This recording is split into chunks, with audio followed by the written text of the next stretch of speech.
Welcome, students. Hope you all are fine, happy, and healthy right now. Let's start our today's class.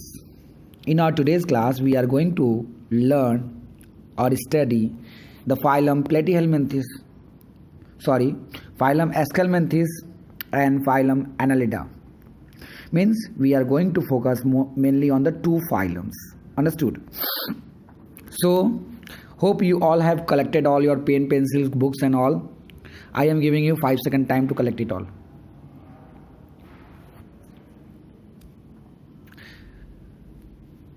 Okay, let's start.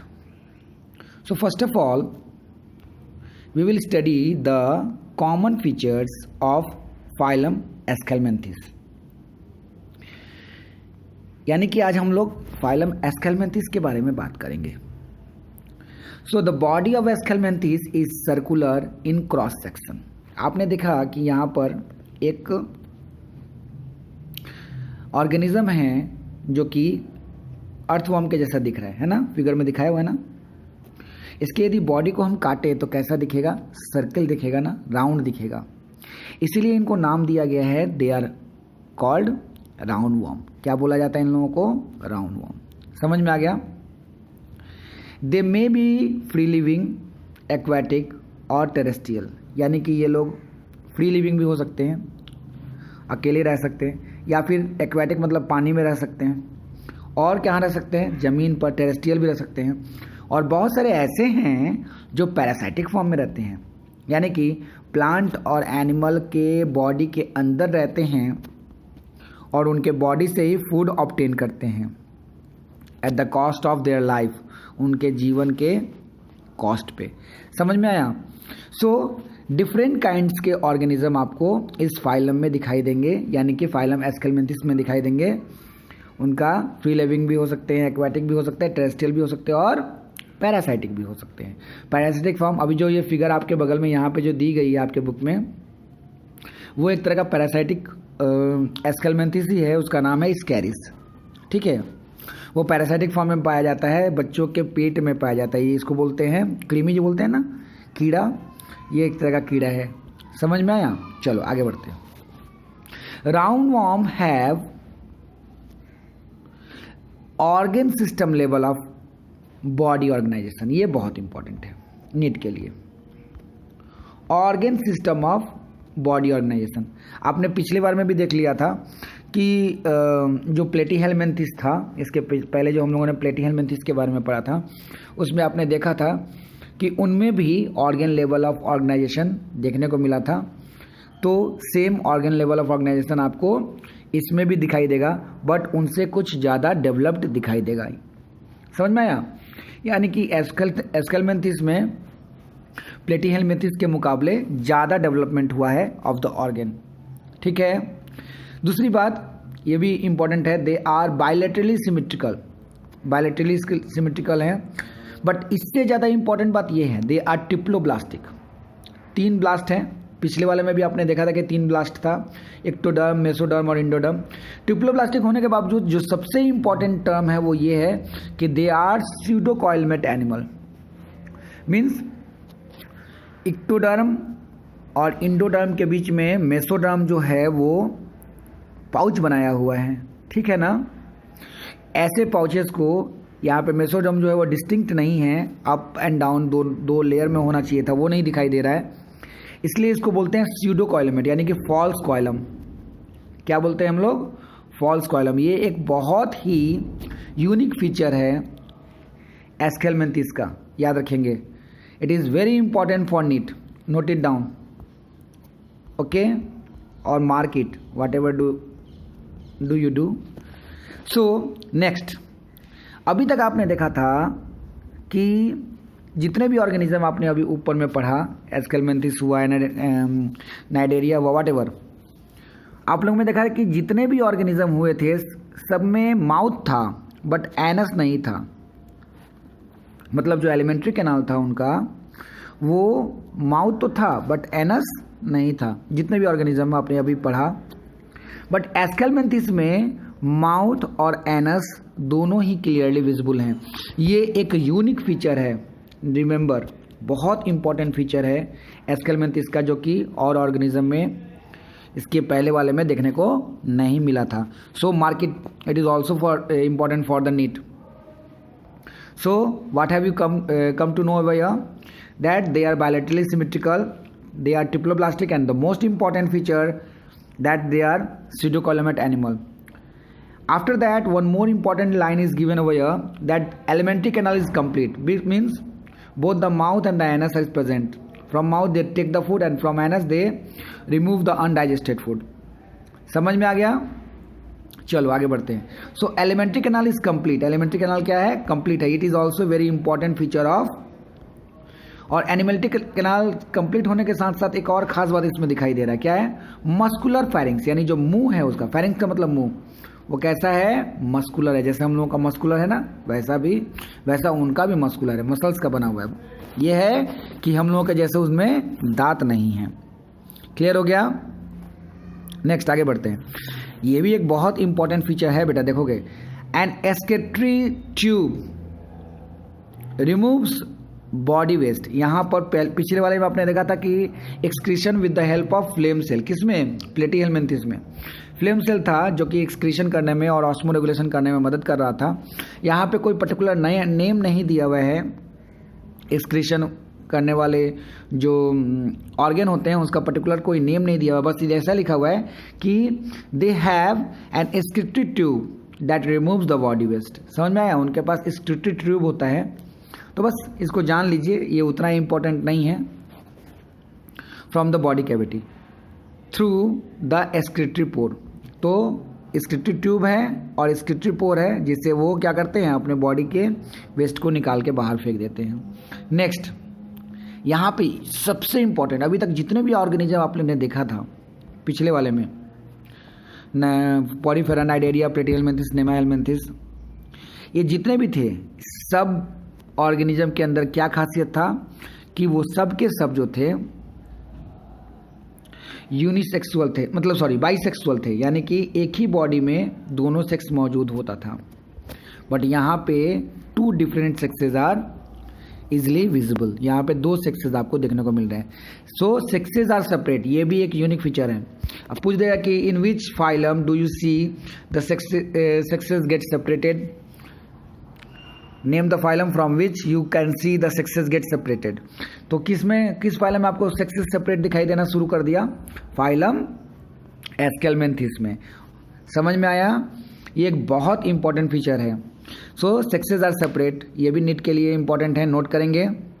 Next, male sex and female sex are distinct. Male और female बहुत clearly दिखाई देते हैं, distinct होते हैं. और ये कहा जाता है ऑफन, यानी कि कभी कभी. देखो ये है मेल और ये है फीमेल. मेल देखो छोटा है फीमेल के मुकाबले, और मेल का जो नीचे वाला पोर्शन है वो बेंडेड है. फीमेल का ऐसा कुछ नहीं है. तो देखो इसी के बारे में हम लोग पढ़ेंगे, है ना. क्या पढ़ते हैं कि male and females are distinct. Male और फीमेल सेक्सेस डिस्टिंक्टली क्लियरली दिखाई देते हैं. Often females are longer than males. Female क्या होती हैं? लंबी होती हैं मेल्स के मुकाबले. Fertilisation is internal. ये बहुत यूनिक फीचर है. फर्टिलाइजेशन कहाँ होता है?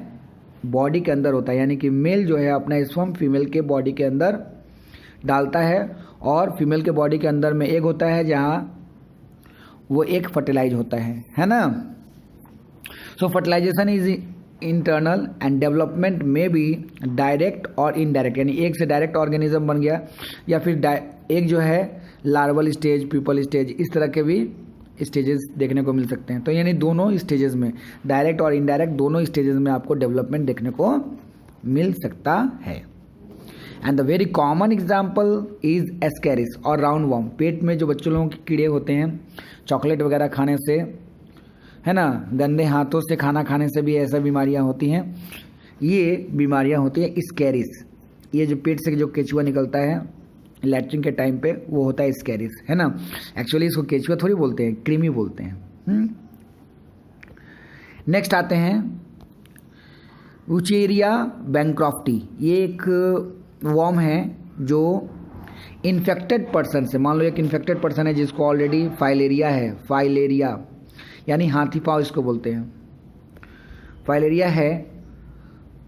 मान लो कि कोई एक पर्सन है जिसको ऑलरेडी फाइलेरिया है, उसका पैर फूला हुआ है या उसका हाथ फूला हुआ है, हाथी पाँव और हाथी पैर जो भी बोला जाता है, उसके बॉडी में, उसके ब्लड में उचेरिया है ना, उचेरिया का वॉर्म घूमता रहता है। मच्छर क्या करते हैं, उसके ब्लड से वो वॉर्म ले लेते हैं, इन्फेक्टेड पर्सन से हेल्दी पर्सन में वो ट्रांसफ़र कर देते हैं, जिसके कारण दूसरे लोगों को भी फाइलेरिया होने का चांसेस हो जाता है, इन्फेंटाइटिस होने का चांसेस हो जाता है। समझ में आया ना?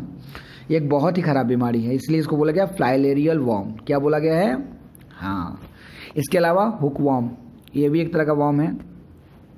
So there are three main important examples has been given over here, or you know, so many questions has been given in the NEET from the examples. So you need to learn each and every example that has been given over here. Hope you understood. Next, आप लोगों को समझ में आया? तो क्या क्या feature आप लोगों ने देखा इसमें, फाइलम एंड एस्केलमेंथिस में? पहला, they are called round worm, उनको क्या कहा जाता है? राउंड वॉर्म, ठीक है। दूसरा क्या देखा?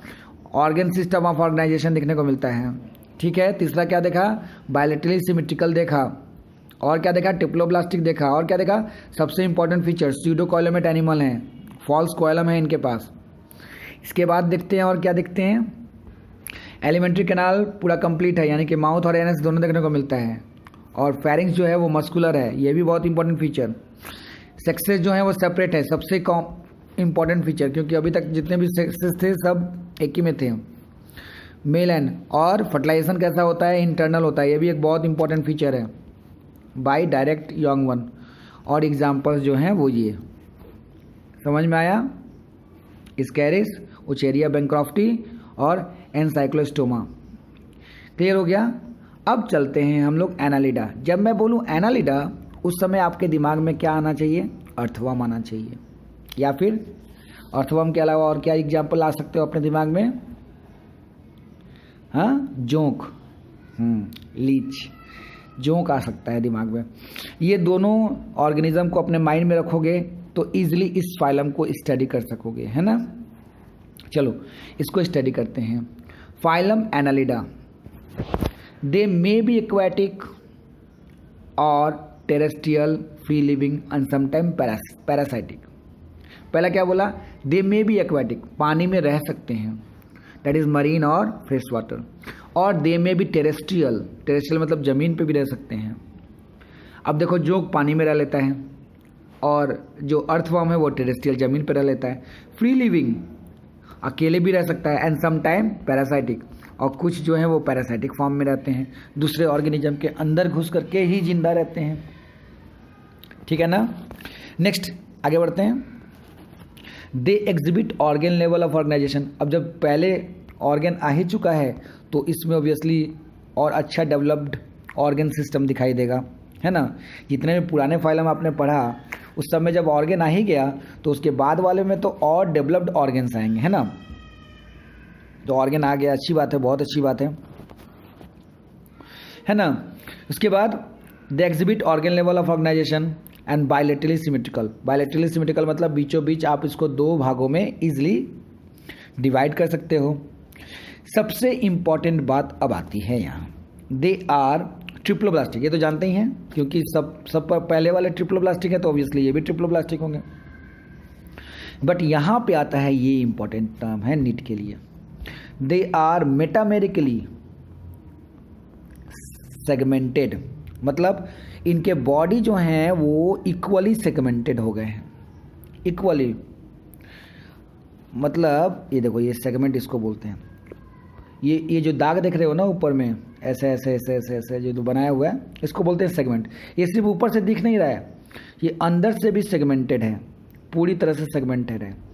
बीच में सिर्फ एक आपको इसमें क्या दिखाई देगा, इंटेस्टाइन वाला पोर्शन दिखाई देगा, यानी कि एलिमेंट्री कैनाल वाला, और कुछ नर्व्स और ब्लड वेसल्स जाते हुए दिखाई देंगे।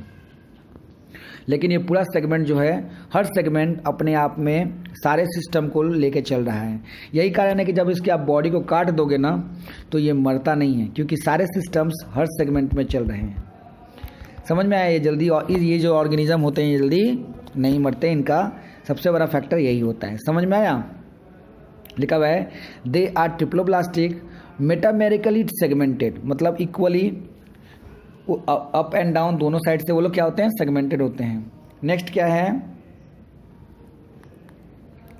नेक्स्ट क्या है, दे आर कॉइलोमेट। अभी तक आपने किसी में कॉइलम क्लियरली नहीं देखा था, इस ऑर्गेनिज्म में कॉइलम क्लियरली दिखाई दे रहा है। वेरी इंपॉर्टेंट बेटा, नीट के लिए नोट करोगे। दे आर कॉइलोमेट एनिमल्स, है ना। So the member of Annelida are coelomate, the member of Aschelminthes are pseudocoelomate. ठीक है। Segment, their body surface is distinctly marked out into segment और मेटामेयर, यानी जो ये मेटामेरिकली लिखा हुआ था इसका मतलब ही होता था सेगमेंटेड, यानी कि रिंग लाइंग सेगमेंट आपको देखने को मिलेगा। रिंग ऐसा गोलाकार सेगमेंट, जब आप उसको काटोगे ना क्लियरली सेगमेंट्स क्लियरली दिखाई देता है। मान लो ये अर्थवर्म है, इस देखो ये सब गोल गोल गोल गोल सेगमेंट्स दिखाई दे रहे हैं, ऐसे ऐसे क्लियरली दिखाई देता है ना। So their body surface is distinctly marked out into segments और मेटामेयर्स। हर सेगमेंट्स को क्या बोला गया, metameres. Hence the phylum call Annelida. Annelida यानी कि रिंग बॉडी जो है वो रिंग लाइक सेगमेंट से बने हुए हैं। क्लियर हुआ? हाँ, चलो आगे बढ़ते हैं। They possess longitudinal and circular muscles. अच्छा, कभी अर्थवर्म को आप चलते देखे हो? अर्थवर्म को, जैसे मान लो ये अर्थवर्म है, सपोज ये अर्थवर्म है, तो इसमें क्या होता है, इसका जो बॉडी होता है कहीं पर इसका सर्कुलर मसल्स होता है और कहीं पर लॉन्गिट्यूडनल मसल्स होता है, फिर कहीं पर फिर सर्कुलर मसल्स होता है, फिर कहीं लॉन्गिट्यूडनल मसल्स होता है।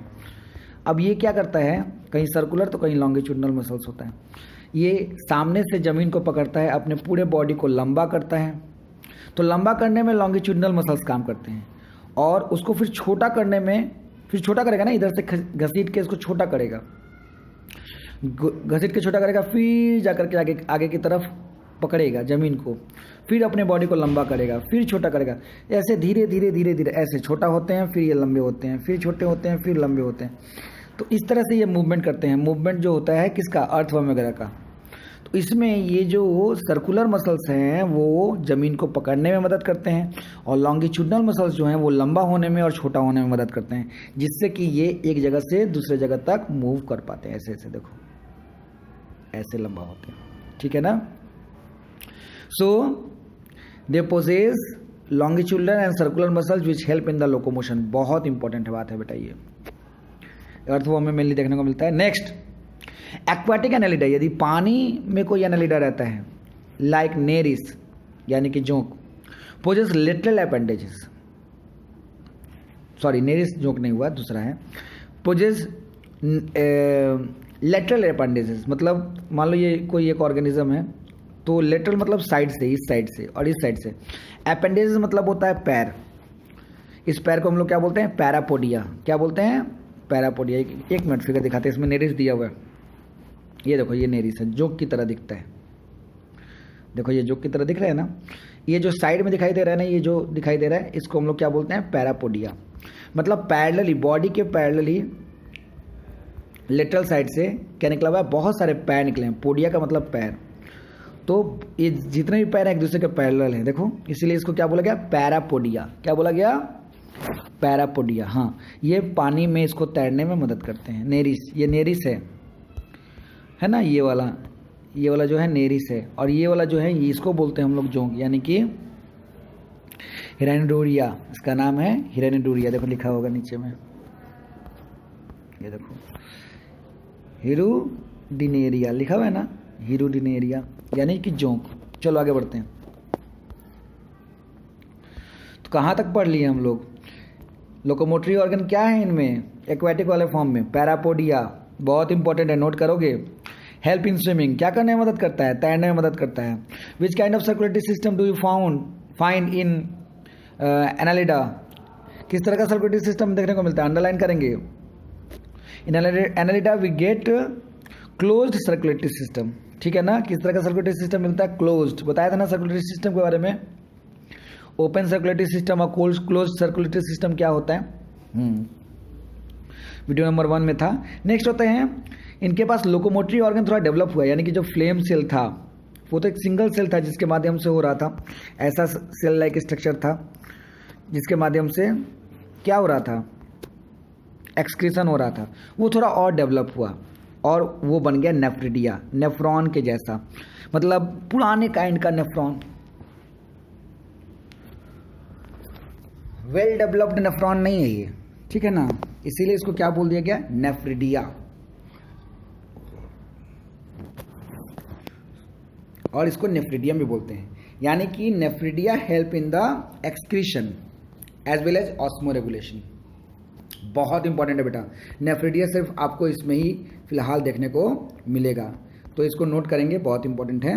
नेक्स्ट, इसमें थोड़ा सिस्टम और डेवलप हो गया। क्या सिस्टम डेवलप हुआ, ब्रेन वाला जो सिस्टम है, नर्वस सिस्टम जो होता है वो थोड़ा और आपको डेवलप मिलेगा और गैंग्लियन फॉर्म मिलेगा, यानी कि बहुत सारे नर्व जब एक जगह मिलते हैं तो एक गांठ बनता है और ये गांठ जो है वो क्या होता है, गैंग्लियन।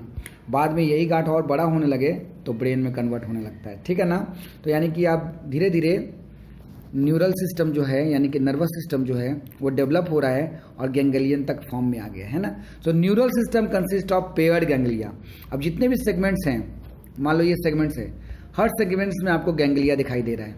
नर्व जो है आपस में कनेक्टेड है और बीच बीच में गैंग्लिया बना रखे हैं और इस गैंग्लिया के माध्यम से हर एक सेगमेंट का नर्वस सिस्टम काम कर रहा है। मतलब समझ में आया ना, यानी हर एक सेगमेंट अपने आप में एक यूनिक समझ लो कि स्ट्रक्चर भी है और फंक्शन भी कर रहा है। हर सेगमेंट काम कर रहा है, इवन पूरा बॉडी भी काम कर रहा है, ऐसा नहीं है, ठीक है ना। तो गैंग्लिया जो है अपने सेगमेंट का अपना फंक्शन देख लेता है। क्लियर हो गया। कनेक्टेड बाय लेटरल नर्व्स, तो यही मैं बताया, लेटरल नर्व मतलब लेटरली जो ये नर्व घूम रहा है बॉडी के दोनों साइड से जो नर्व जा रहे हैं उससे गैंग्लियन अटैच्ड है। क्लियर हो गया। Next,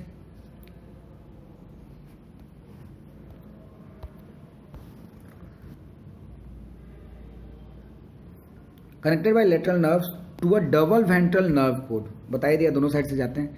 Nereis is a aquatic form, Nereis जो है वो एक्वाटिक फॉर्म है, कनगोजर की तरह दिखता है। इज डायसियस, डायसियस मतलब दोनों सेक्स अलग अलग है, यानी मेल सेक्स और फीमेल सेक्स आपको अलग अलग बॉडी में दिखाई देगा, दो अलग अलग। लेकिन अर्थवॉर्म जो है, जो कि टेरेस्ट्रियल फॉर्म में होता है, जमीन पे रहता है, ये क्या होता है, मोनोसियस। लीच भी मोनोसियस होता है, यानी कि दोनों सेक्सेस एक ही में आपको देखने को मिलेंगे। मोनोसियस का मतलब हो गया बाइसेक्सुअल, है ना, दोनों सेक्सेस आपको एक ही में दिखाई देंगे, male and female both sexes. Produce reproduction is sexual, reproduction कैसा होता है, सेक्सुअल मोड ऑफ रिप्रोडक्शन देखने को मिलता है, एसेक्सुअल मोड ऑफ रिप्रोडक्शन नहीं देखने को मिलता है। वैसे अर्थवॉर्म जो हैं वो यदि ब्रेक हो जाएं एक्सीडेंटली, दो भागों में या दो से ज़्यादा भागों में टूट जाएं, तो हर भाग जो है अपने आप को रीजनरेट कर सकता है। तो रीजनरेशन यानी एसेक्सुअल मोड ऑफ रिप्रोडक्शन कुछ हद तक दिखाई देता है। एग्जाम्पल, नेरिस, फेरेटिमा जिसको हम लोग अर्थवॉर्म बोलते हैं, और हिरुडिनेरिया जिसको हम लोग लीच बोलते हैं, ब्लड सकिंग लीच। तो ये एग्जाम्पल भी बहुत इंपॉर्टेंट है बेटा। होप आप लोगों को ये क्लास क्लियरली समझ में आया हो, हर एक पॉइंट जो है वो बहुत क्लियरली मैंने समझाया। इसके बावजूद आप लोगों को यदि कोई प्रॉब्लम हो, please ask, I am always ready to help you. Thank you for today, bye bye.